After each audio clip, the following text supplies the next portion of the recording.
Bonjour, alors j'espère que pour toi tout va bien. Aujourd'hui on va parler rematch. Pour les personnes qui ne le sauraient pas, je suis au pair aux États-Unis depuis maintenant 1 an et 1 mois et demi, donc je suis dans mon année d'extension. Et j'ai vécu dans 3 familles différentes. J'ai donc eu une première famille au Michigan chez laquelle je suis restée 2 mois et j'ai rematché pour une famille sur New York avec laquelle je suis restée 10 mois, j'allais dire 10 ans. 10 ans c'est un peu beaucoup. Donc avec laquelle je suis restée 10 mois. Et donc ça c'est pour ma première année. Et ensuite pour mon année d'extension, donc là maintenant, ça fait 1 mois et demi que je suis dans ma nouvelle famille en Virginie. Voilà, et pour le moment tout se passe plutôt bien. On va se concentrer surtout sur ma première année et plus particulièrement sur ma famille du Michigan avec laquelle j'ai rematché. Pour parler de ma famille du Michigan, donc j'avais donc 3 enfants, des faux jumeaux, donc une fille et un garçon qui avaient 4 ans et qui ont passé 5 ans pendant que j'étais avec eux, et la plus grande qui avait donc 6 ans. Alors dans le grand ensemble, ça allait plutôt bien et j'ai quand même très bons souvenirs avec eux. J'ai rien contre cette famille, tout s'est plutôt bien passé même s'il y a eu des petits couacs avec surtout les enfants, un en particulier. D'ailleurs j'ai toujours des relations avec eux, j'ai toujours contact avec eux, on parle de temps à autre, ils étaient très gentils, ils m'avaient beaucoup aidé pendant mon début. Je tiens à le dire aussi, mais c'est une chose importante, c'est que j'étais leur premier au pair. Donc eux aussi c'était nouveau pour eux, c'était nouveau pour moi, donc on était tous un peu découvertes en fait. Pour parler des enfants, la plus grande de 6 ans, ça allait, franchement elle m'écoutait plutôt bien et je sais qu'elle m'adorait. Ensuite au niveau des jumeaux, alors là c'était un peu compliqué. La petite dans l'ensemble, elle aussi ça allait, elle m'écoutait etc. Par contre le petit, c'était lui le souci. C'est un petit garçon et le souci c'est que c'était le seul garçon de la famille et moi quand je le ressentais, quand je voyais comment étaient les parents, je le ressentais un petit peu comme...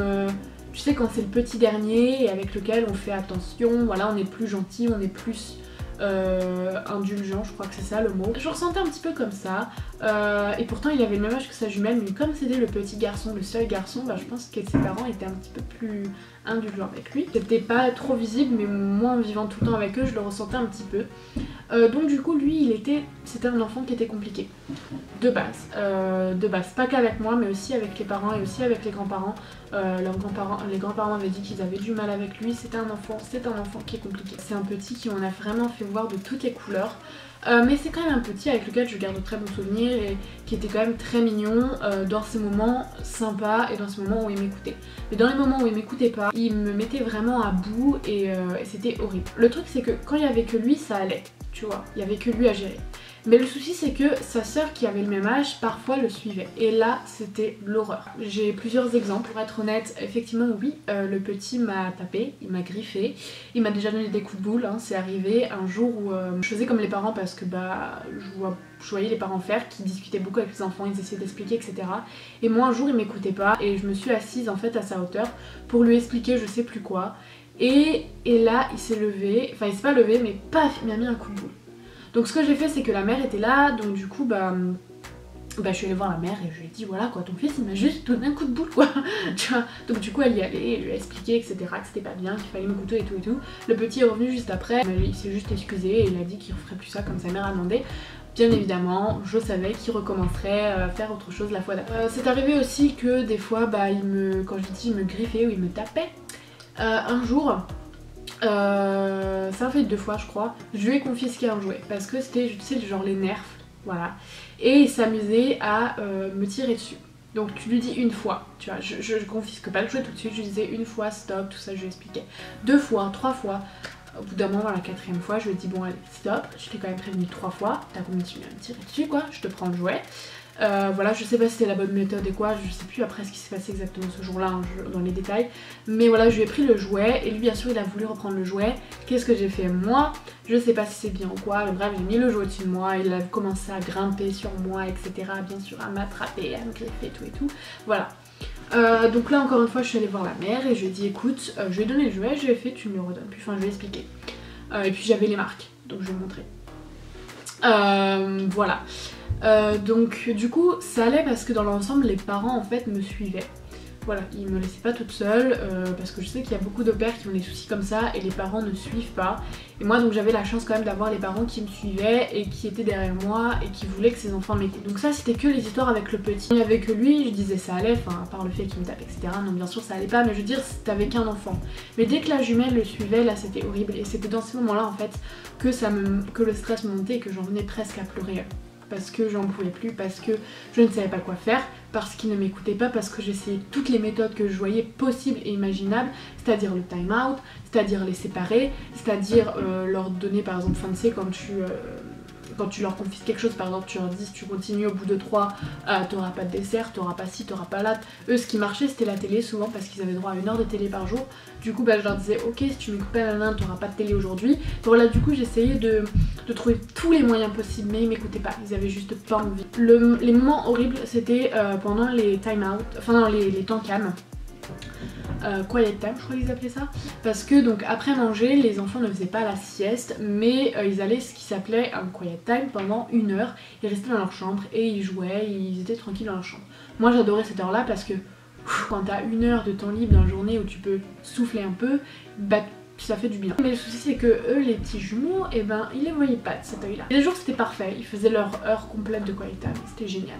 Il y a des jours où leur heure de quiet time, ils avaient pas envie de la faire. Et ils avaient envie de me faire chier tout simplement.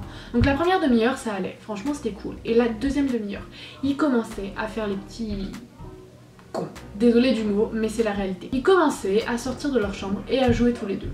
Ou bien le garçon allait dans la chambre de la jumelle, ou l'inverse. Et là du coup, bah moi j'étais en bas et je les entendais blablabla.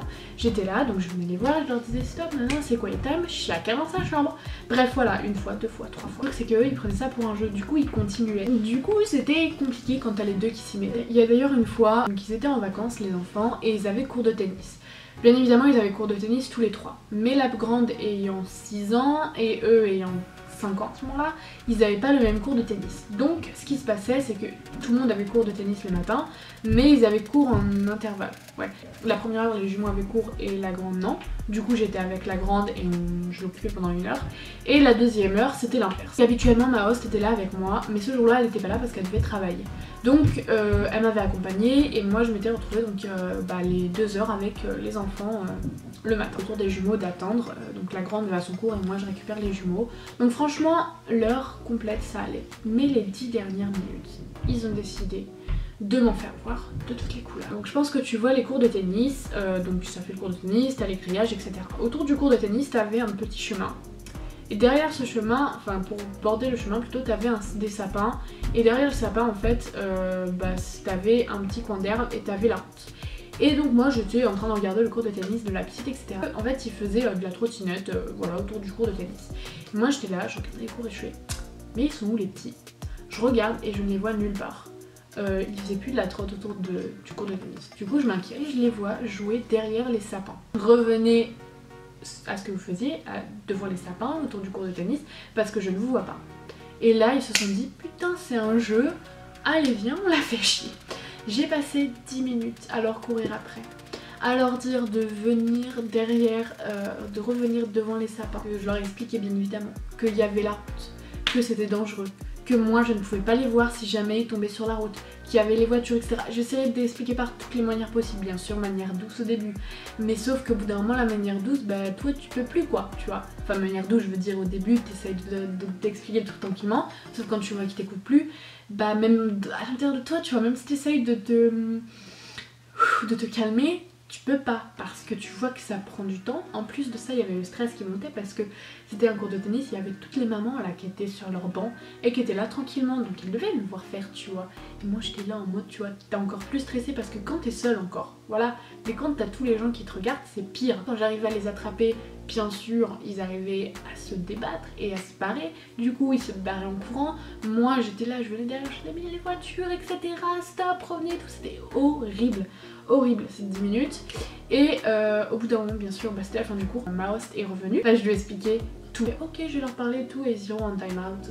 Time out c'est genre comme nous on fait au coin, ils iront en time out rentrant à la maison.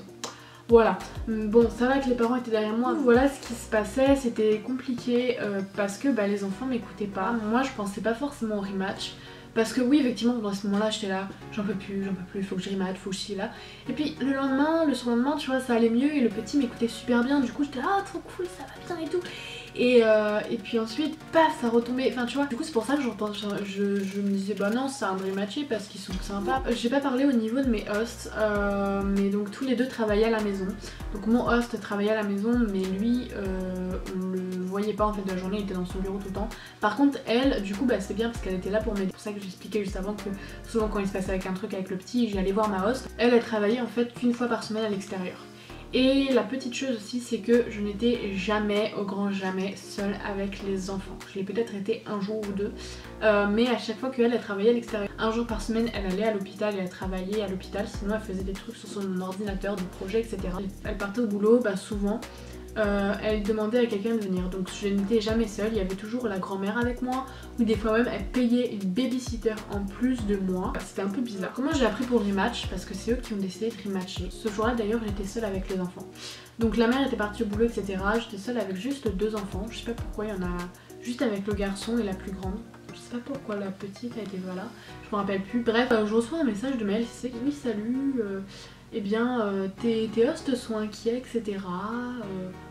Voilà, ils se posent des questions sur toi et tout. Moi j'étais là en mode, je faisais ma vaisselle, je reçois ce message, je me dis qu'est-ce qu'ils me disent tout d'un coup. Donc je lui demande plus d'explications et elle me parle en fait que mes hosts ne voyaient pas de connexion entre moi et les enfants. Et qu'ils étaient inquiets parce qu'il y a des jours où ils pensaient que j'avais genre le homesick, donc le mal du pays. Et du coup ils se demandaient si avec eux j'étais genre, je me sentais bien, à l'aise et tout et tout. Je disais non, j'ai pas du tout le homesick, tout va bien pour moi. Non, tout va très bien et tout, enfin je suis à l'aise et tout, enfin voilà. Après je lui dis effectivement avec les enfants c'est parfois compliqué, surtout avec le garçon, parce que bon bah effectivement, des fois elle m'en fait voir et tout et ça, mais voilà quoi, je dis c'est pas tous les jours, c'est de temps en temps, et puis moi j'étais là en mode bah, de toute façon c'est des enfants, donc forcément il y a des moments où ils vont pas m'écouter, ça va être la guerre, mais voilà.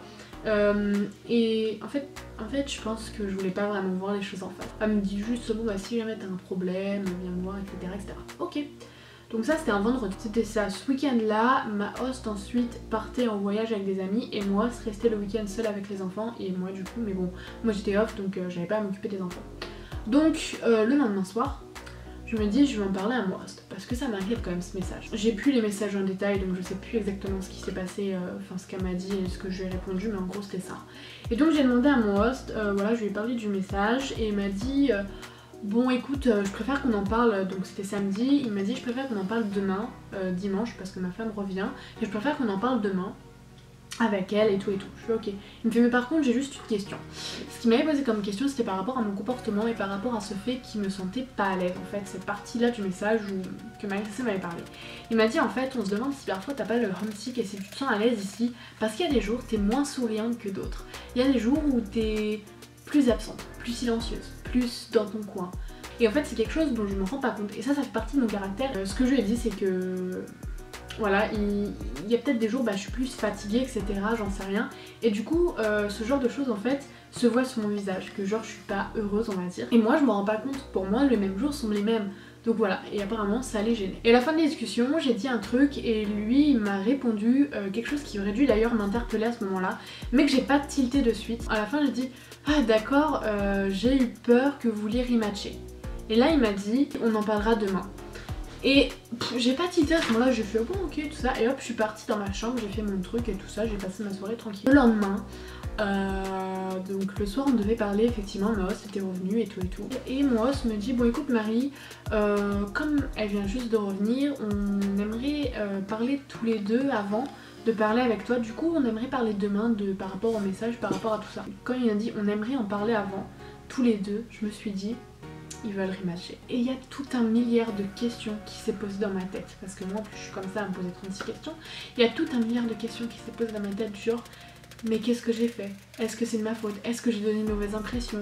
Est-ce que si? Est-ce que là? Est-ce que c'est la bonne famille? En plus quand j'étais en France j'hésitais entre eux et une autre famille, j'étais là peut-être que j'aurais dû choisir l'autre famille etc. Et tout un tas de questions. Et tout d'un coup, ouais je me suis sentie mal, tout d'un coup effectivement je crois que c'est une des seules fois où je me sentis homesick. J'ai passé, je vais pas mentir mais je crois, voilà, peut-être 30 minutes dans ma salle de bain à me poser toute cette question, j'ai pleuré. Oui, voilà. Ensuite j'ai passé ma soirée normale, je crois que j'ai parlé à des amis à moi, qui étaient ici aux États-Unis, du coup qui étaient réveillés, qui m'ont dit non mais t'inquiète, s'ils veulent rematcher, bah écoute, qui rematch, c'est pas ton problème, tu trouveras peut-être une famille mieux et tout, et du coup ça a été le cas, et voilà. Parce qu'en fait, je l'ai pas dit, mais le rematch c'est quelque chose, je voulais absolument quand j'étais en France trouver, on va dire, la bonne famille, parce que je ne voulais pas rematcher, c'est quelque chose qui me faisait peur le rematch, parce que je voulais pas à nouveau repasser par refaire une recherche de famille, etc. En fin de compte ça a été fini que j'ai fait un rematch, et en plus de ça j'ai même changé de famille pour une extension. Et le soir arrive, bon bah voilà, on a décidé que ce serait mieux pour toi que tu rematches. Mais du coup à ce moment-là, comme je m'y attendais, ben en fait je l'ai bien pris. Les raisons ont été, bon écoute, on sait, je le dis mot pour mot, enfin je traduis l'anglais au français et ce dont je me rappelle, mais m'ont dit exactement, voilà, on sait que nos enfants sont compliqués, donc déjà ils le savaient, et on voit que tu fais tout pour qu'ils t'écoutent, ouais, donc déjà, mais on voit que bah, ça marche pas. Qu'ils t'écoutent pas, que c'est compliqué, etc. Et donc on pense que voilà, ce serait mieux pour toi que tu trouves une autre famille. Ensuite ils m'ont expliqué autre chose, c'est que par rapport à nos personnalités. J'aime bien dire quand j'explique pourquoi j'ai rematché que eux c'était comme des réels américains. Comme tu vois dans les films où ils sont genre super méga extravertis. L'exemple que je donne tout le temps c'est ma host voyait une amie à elle à l'école. Elle va chercher sa fille, elle voit une amie à l'école. Elle lui dit genre viens boire le café. Et donc la pote de ma host arrive quoi 1 heure après. Et ma host l'accueillait comme si elle n'avait pas vu son amie depuis 3 ans alors qu'elle l'a vue il y a 1 heure.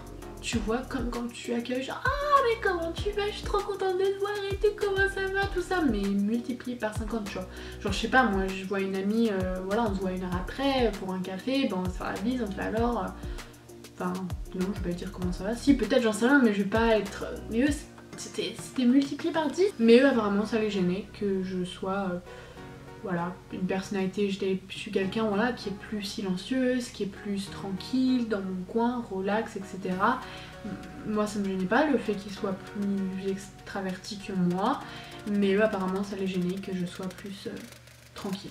Pour information, oui effectivement je suis restée les 2 semaines de rematch chez eux. Comment donc s'est passé le rematch? Donc, quand mes hosts ont décidé le rematch, ensuite tu as ce qui s'appelle un exit meeting avec donc ta LCC et tes hosts, où il va y avoir une petite réunion entre vous tous, voilà, où tes hosts vont dire des choses sur toi. Donc moi ils ont été très sympas, d'ailleurs j'étais là du coup j'écoutais ce qu'ils disaient, ils sont très sympas, ils ont dit des trucs, voilà, ils n'ont pas été méchants donc voilà, et moi je dis des trucs cool. Et d'ailleurs du coup bah moi je leur avais déjà posé la question, mais j'ai aussi appris que du coup j'ai été leur première et leur dernière au pair, ils ont pris aucune autre au pair après moi. D'ailleurs petite information, en réalité je pense que en fait ils m'ont viré en quelque sorte parce qu'ils se sont rendus compte qu'ils n'avaient pas réellement besoin d'une au pair. La preuve ils en ont pas pris après. Parce que honnêtement, je l'ai dit juste avant, mais mes hosts travaillent tous les deux à la maison. Mon ancienne host pardon, travaillait 1 jour par semaine à la maison, elle était tout le temps là. Et en plus de ça, j'étais jamais seule avec les enfants parce que ils appelaient toujours quelqu'un, quoi, la grand-mère, une babysitter, etc. Donc du coup, c'était un peu con d'avoir une au pair et je pense qu'ils avaient pas vraiment besoin d'une au pair. Donc voilà, ça a été aussi une des raisons du rematch, mais une raison qu'ils m'ont pas vraiment dit, mais que je pense. Bah ensuite, tu es mis en ligne. C'est plus ou moins long la mise en ligne. Ah oui je l'ai pas dit mais il y a aussi, enfin moi en tout cas quand j'étais en rematch, je sais plus si c'est d'actualité maintenant, c'était il y a 1 an maintenant.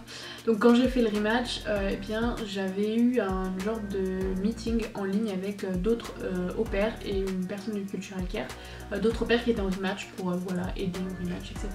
Alors honnêtement, moi c'était marrant parce que, enfin marrant non pas du tout en ce moment, mais j'ai eu très peu de famille pendant mon rematch. D'ailleurs j'ai eu une famille qui apparemment n'était pas au courant que j'étais en rematch, voilà, et j'ai parlé qu'à une seule famille, la famille chez laquelle je suis allée sur New York, pas d'autre. Donc on peut dire que j'ai eu de la chance. Pour les personnes du coup qui ne le sauraient pas, ma famille sur New York était une famille complètement différente. J'avais des enfants beaucoup plus âgés, je suis passée d'enfants de 4 à 6 à des ados de 14 à 16. J'ai fait un grand écart. Ton rematch peut durer plus de 2 semaines. Alors quand j'ai rematché, donc j'ai rematché, c'était fin juin, mi-juin, fin juin. Il s'avère que en fait quand mes hosts m'ont dit on veut rematch, on veut que tu rematches, et bien tout simplement à la fin, donc j'avais mes 2 semaines fin juin, et en fait à la fin de mes 2 semaines je devais partir en voyage. J'avais prévu donc un week-end classe et j'avais prévu 1 semaine de vacances. Et donc là j'étais un peu inquiète parce que je leur ai dit oui, mais si on suit les 2 semaines de rematch, mon rematch se finit juste avant, enfin 2 jours avant mon voyage à Los Angeles. Parce que c'est sûr que si jamais je ne trouve pas de famille avant la fin de ces 2 semaines, est-ce que je peux quand même aller à Los Angeles et faire mon voyage? Enfin, on a quand même mis de l'argent, etc. Moi j'avais payé, ils avaient payé aussi. Et Cultural Care m'avait assuré que si jamais je ne trouvais pas de famille après les 2 fameuses semaines de rematch, ils m'autorisaient en fait à chercher ma famille pendant mon week-end class et pendant mes vacances. Ils me disaient genre oui on a fait un cas spécial pour toi, et en fait après j'ai parlé à d'autres pères, ils me dit non mais c'est pas un cas spécial, c'est la réalité, après tes 2 semaines de rematch tu peux rester plus longtemps sur le sol américain pour trouver une famille. Et du coup la raison pour laquelle j'ai accepté la famille New York, j'ai pas parlé à d'autres familles après. Bon déjà j'ai eu très peu de familles qui m'ont contacté premièrement, et deuxièmement quand la famille de New York m'a contacté, donc c'était mes derniers jours avec ma famille du Michigan, et je reçois un message de ma famille de New York qui me dit bon écoute Marie, on a réfléchi, on aimerait matcher avec toi. Et moi j'étais là, ok, tu n'as parlé avec aucune autre famille. J'étais là, dans 2 jours tu vas à Los Angeles, puis en vacances. Tu as le choix, soit d'accepter le match et de profiter de tes vacances. Et si jamais ça va pas avec ta famille New York, effectivement c'est un match précipité, mais si jamais ça va pas avec ta famille New York, t'as toujours le moyen de rematch encore. Sinon, si tu n'acceptes pas le match, va falloir que tu cherches tes familles pendant ton week-end class à Los Angeles et ainsi que tes vacances au Colorado. Je pense que le choix a été vite fait dans ma tête et au final ça a été la bonne décision parce que c'est dans cette famille que je suis restée pendant toute la fin de mon année. Donc voilà, je pense que du coup j'ai tout dit à peu près au niveau de mon parcours de rematch, de pourquoi est-ce que j'ai rematché, etc. Je crois que je l'ai dit au début, mais j'ai toujours contact avec ma famille au Michigan, on se parle de temps en temps. J'espère que cette vidéo aura pu t'aider. Je te fais donc plein de gros bisous et je te retrouve très vite pour une nouvelle vidéo. Bye bye.